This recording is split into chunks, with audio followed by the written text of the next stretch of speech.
প্রশ্ন করো প্রশ্ন করো।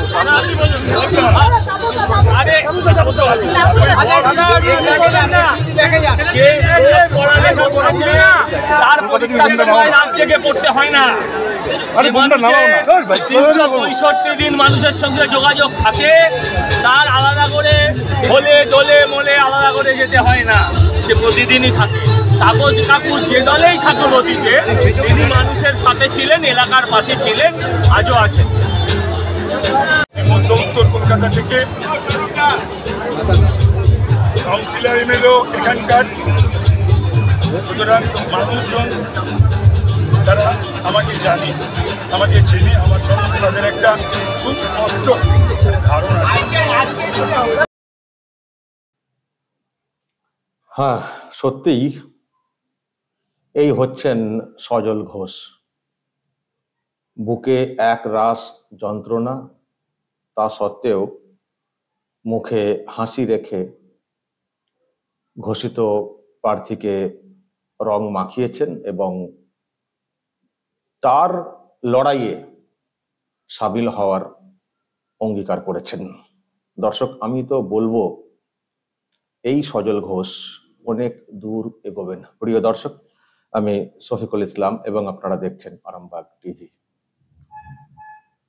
সজল ঘোষ, যিনি এবারের দুর্গাপূজাতে রাম মন্দির থিম করে গোটা রাজ্যকে কার্যত চমকে দিয়েছিলেন।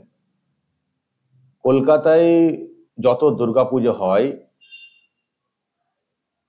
মানে অনেক নামকরা সব পুজো হয়, তো সব পুজোকে কার্যত ভিড়ের নিরিখে, আমি কথাটা বলছি, টেক্কা দিয়েছিলেন, টপকে গিয়েছিলেন। এত ভিড় কোনো মণ্ডপ টানেনি। যারাই মানে কলকাতাতে পুজো দেখতে এসেছিলেন এবারে, মানে একবার হলেও চেষ্টা করেছেন, সবাই ঢুকতে পেরেছেন তা বলবো না, চেষ্টা করেছেন সজলের পুজো বলে যেটা খ্যাত হয়েছিল রাম মন্দির, লেবুতলা পার্কে, সেখানে যাওয়ার চেষ্টা করেছিলেন। আমিও গিয়েছিলাম, ওই ভিড়ে ঢুকতে পারিনি। সজল ঘোষকে বলে একটু আর কি, ওই কি পাস একটা দিয়েছিলেন, সেখান দিয়ে মানে অল্প সময়ে ঢুকেছিলাম। তো অনেকের ধারণা ছিল যে যে থিম করেছেন এবং যেভাবে পুজোকে অর্গানাইজ করেছেন এবং যেভাবে নিজের সাংগঠনিক শক্তি দেখিয়েছেন, কারণ একটা পুজো করাটা ছেলেখেলা কথা নয়, একা একা, তার একটা সংগঠন রয়েছে, তার একটা বড় সংখ্যায় কর্মী রয়েছে, মানে যেভাবে সেগুলোকে দেখিয়েছিলেন এবং তার যা ইমেজ তারপর থেকে আমরা দেখতে পেয়েছি, এবং তিনি যেভাবে কথা বলেন, যেভাবে যুক্তি দেন, যেভাবে শাসকের যারা আর কি মুখপাত্র তাদেরকে যেভাবে কার্যত কুপকাত করেন, অনেকে ভেবেছিলেন যে এবারের লোকসভা নির্বাচনে সজল ঘোষ হয়তো উত্তর কলকাতা থেকে টিকিট পাবেন,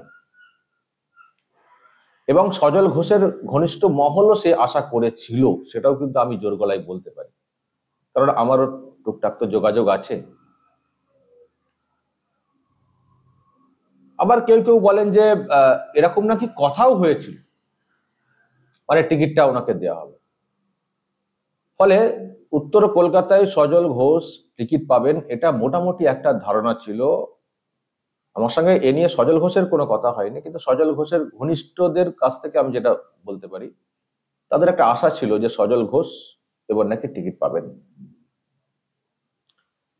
আমি আর একটা কথা শুনলাম, দর্শক, সত্য মিথ্যা ততটা বলতে পারবো না, সজল ঘোষ এবারের লোকসভা নির্বাচনে টিকিট পাবেন বলে উনি নাকি একটা ওই এলাকাতে একটা বিয়ে বাড়ি 3 মাসের জন্য ভাড়া নিয়েছিলেন।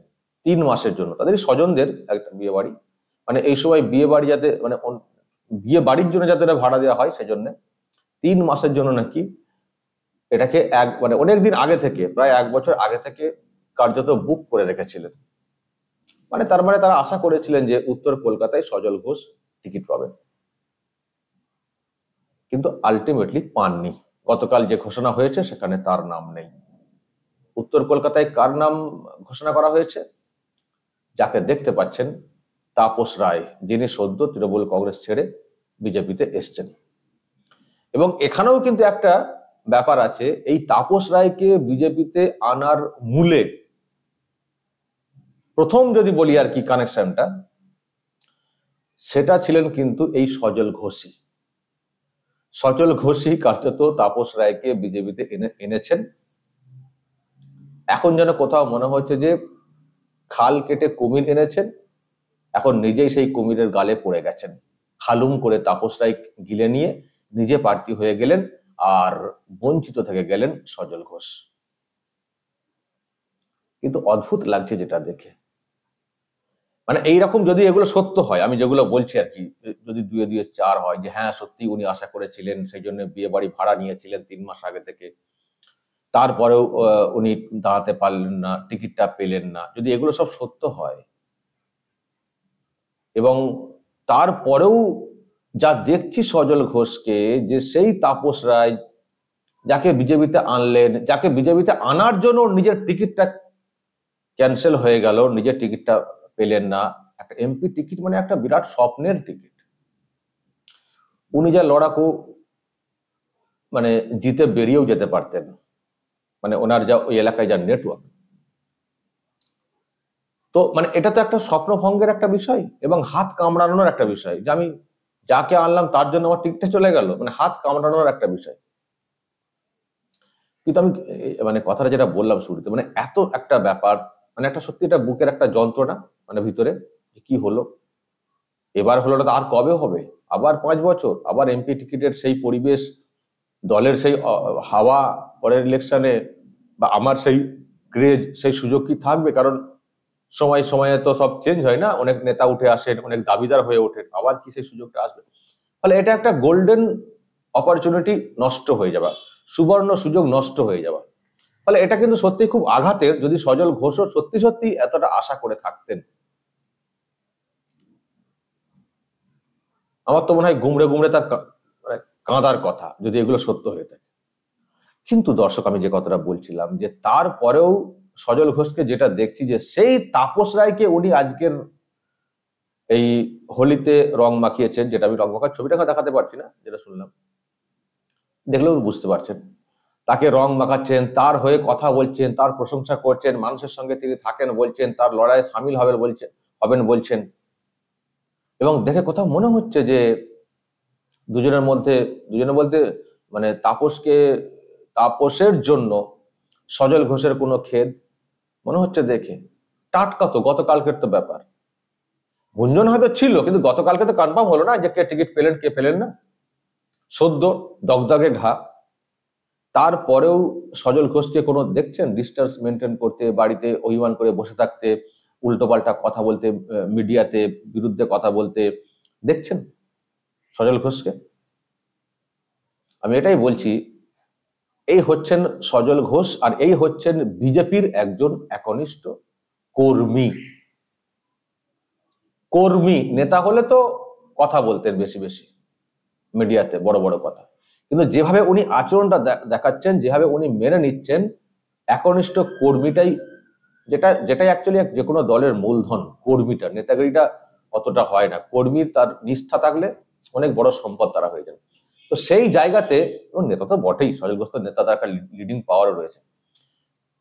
মানে এটা আমার মনে হয় বিজেপির আরো অনেককে, যারা এখনো ক্ষোভে অভিমানে বসে রয়েছেন, দূরে রয়েছেন, কেউ নির্দল হিসেবে দাঁড়াবার ইচ্ছা প্রকাশ করছেন। আমি দেখতে পাচ্ছি উত্তরবঙ্গে একটা থেকে খবর আসছে, কোথাও কোথাও খুব মানে বিক্ষোভ দেখানোর চেষ্টা করছে, বা সোশ্যাল মিডিয়াতে বিক্ষোভ রিয়াকশন, মানে ক্ষুব্ধতা প্রকাশ করা হচ্ছে।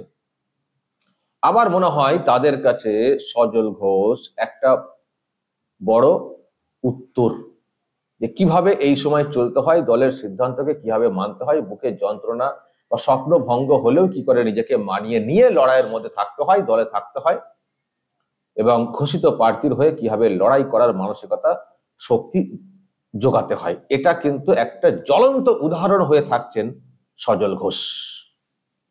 পরদিনই যেভাবে উনি উৎসবে মেতেছেন এবং তাপস রায়ের গুণগান করে গেছেন, অনেক বক্তব্য রেখেছেন, আমি তো একটুখানি দেখালাম।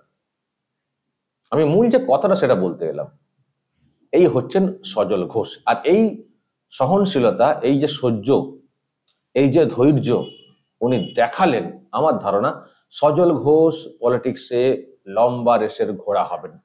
এই রকম ত্যাগ, আমি আবারও বলছি যদি এটা সত্য হয়ে থাকে, যে গুঞ্জনগুলো আমি বলছিলাম ওনার টিকিট পাওয়ার কথা, এই যে ত্যাগ, ডেডিকেশন, এটাই কিন্তু সজল ঘোষকে অনেকটা অনেকটা এগিয়ে নিয়ে যাবে। দেখুন, অনেকে বঞ্চিত হয়েছেন, মুখ গোমরা করে বসে রয়েছেন, হয়তো তারাও আসবেন পরবর্তীকালে, কিন্তু সঙ্গে সঙ্গে সামলে নিয়ে নিজেকে আবার মেন স্রোতে নিয়ে আসা, ঘোষিত প্রার্থীর হয়ে কথা বলা, এটা ছেলে খেলা কথা নয়।